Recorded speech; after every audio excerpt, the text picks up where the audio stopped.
conjuntamente con otras fuentes primarias de energía van a ayudar a este proceso de complementar e ir sustituyendo al petróleo. Pero por ahora ni pensemos en sustituirlo.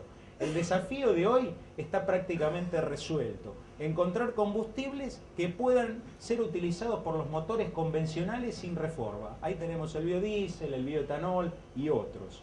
Hacia adelante el desafío es sustituir parcialmente a la petroquímica, que permite la producción de los bienes durables que estamos viendo, que dependen justamente del petróleo. Veamos una relación. Este 30% de las fuentes primarias de energía representan aproximadamente 5.000 millones de toneladas. Si hacemos la traducción de esos 87 millones de barriles, lo proyectamos a un año, 5.000 millones de toneladas. ¿Cuánta soja está produciendo el mundo como oleaginosa principal para hacer biodiesel? 220 millones de toneladas, con lo cual es impensable sustituir al petróleo. Ahí tienen una realidad. La otra cuestión es, ¿qué pasa con el carbón? Se terminó la era de carbón, sin embargo el carbón no se agotó. Muchas veces escuchamos a consultores muy serios de la energía hablando de la realidad del carbón. El problema del carbón es que, por un lado, nos ofrece reservas muy largas en cantidad de años, casi 140 años contra 40 del petróleo. Sin embargo, no es amigable con el medio ambiente. Se están estudiando tecnologías para poder reducir el efecto nocivo de los gases que emite. Ahora bien, hay tecnologías para hacer combustibles líquidos a partir de síntesis que nacen en el carbón. O sea que no nos vamos a quedar sin usar un vehículo, porque podemos sustituir las gasolinas y el diésel con combustible sintético de carbón.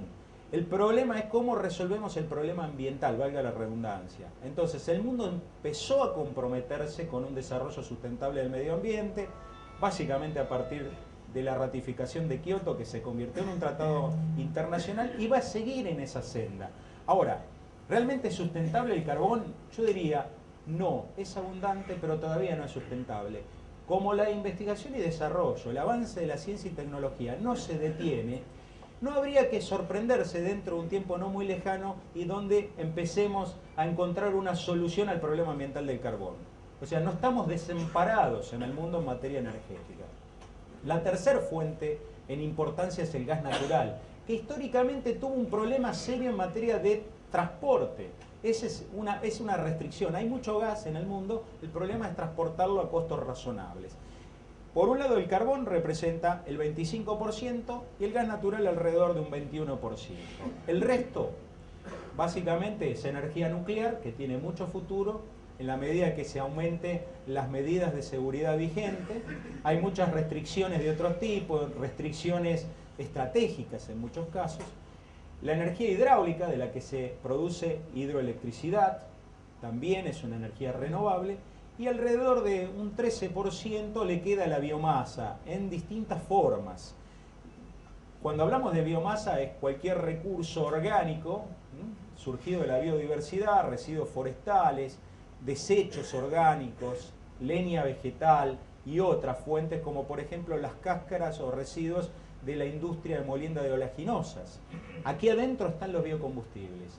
Con todo este movimiento de que estamos hablando, todavía, fíjense en los números, entre etanol y biodiesel no se alcanza el 1% de las fuentes energéticas del mundo. Uno puede decir, es muy poco, el esfuerzo que se ha hecho es muy grande, pero estamos partiendo de niveles muy bajos, con lo cual las tasas de crecimiento esperadas a futuro son muy grandes. ¿Hay futuro para los biocombustibles? ¿Por cuánto tiempo? Estimo que en las próximas 2 décadas o hasta 3 décadas nos van a acompañar masivamente hasta que se resuelva una serie de problemas que trae consigo el hidrógeno, que de los conocidos es el gran vector de la energía.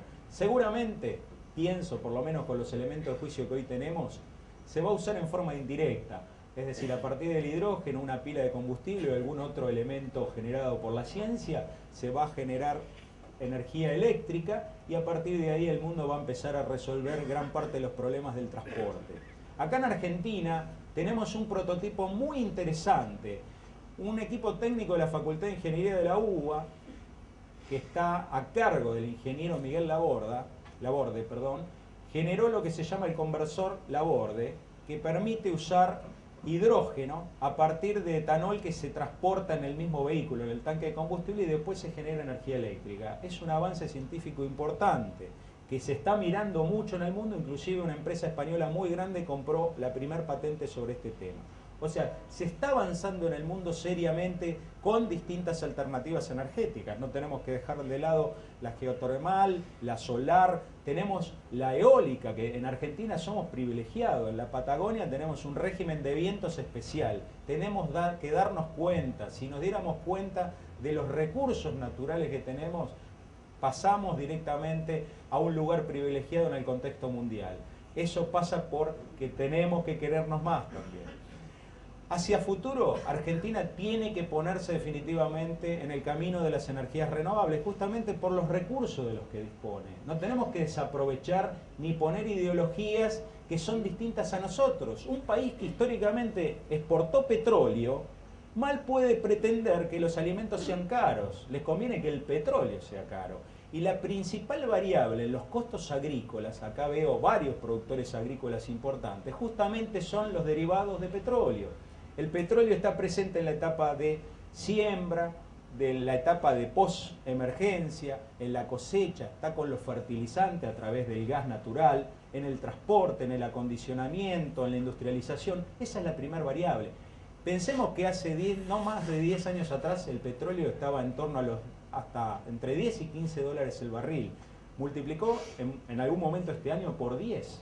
Entonces el efecto que ha tenido ese aumento del petróleo ha sido enorme.